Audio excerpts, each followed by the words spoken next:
Though using reusable bags, public transportation, and renewable energy sources to reduce your contribution to climate change are all commendable acts, one that is often less considered actually has a far greater impact, and that is what you eat. Animal agriculture is a leading culprit of climate change and has long left its imprint on our planet in devastating ways in which that are even being felt in our atmosphere.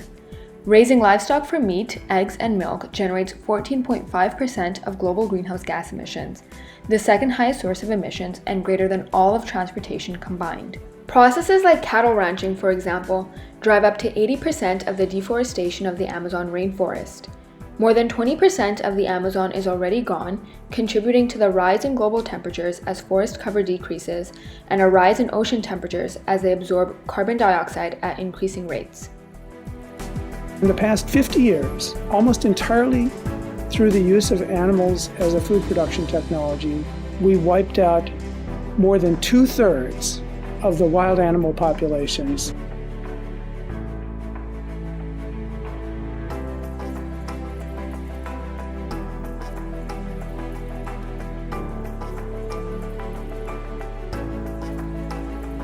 Meat production is destroying our planet and jeopardizing global health.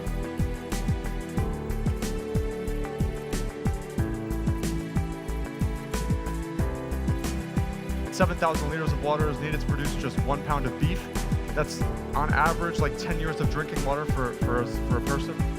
On our current trajectory, we're going to need to be producing 70 to 100% more meat by 2050. This requires a global solution. What we need to do is we need to produce the meat that people love, but we need to produce it in a whole new way. Here I am trying to take the shortest shower possible to preserve water, just to find out that it takes 450 gallons of water to make a single quarter-pounder hamburger, the equivalent of almost a month worth of showers. The solution isn't short showers, but rather in leveraging biotechnologies like cellular agriculture.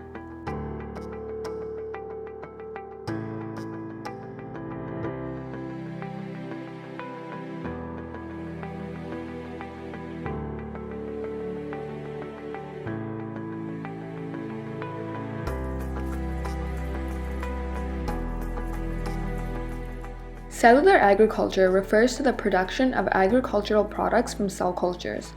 Products are harvested the same way as they are from an animal or a plant, but differ in how they are made. There are two main ways through which products of cellular agriculture are created: tissue engineering and fermentation. In the process of tissue engineering, the muscle, fat, and connective tissue from the animal is extracted through a biopsy.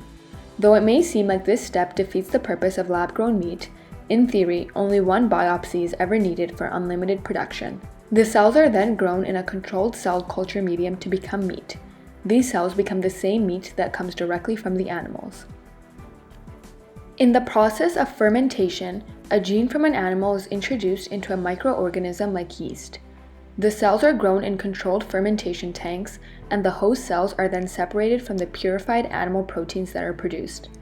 Fermentation is essentially the process of obtaining the proteins in animal products using microorganisms. Yeah, absolutely tastes like a chicken nugget.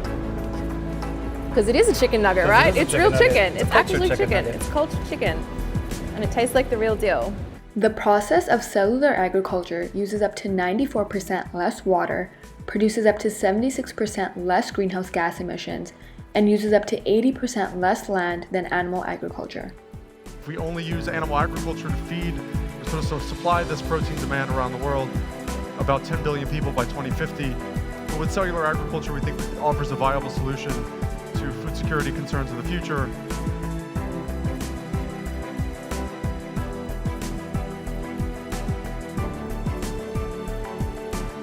Do what you can do as well as you can do it every day of your life.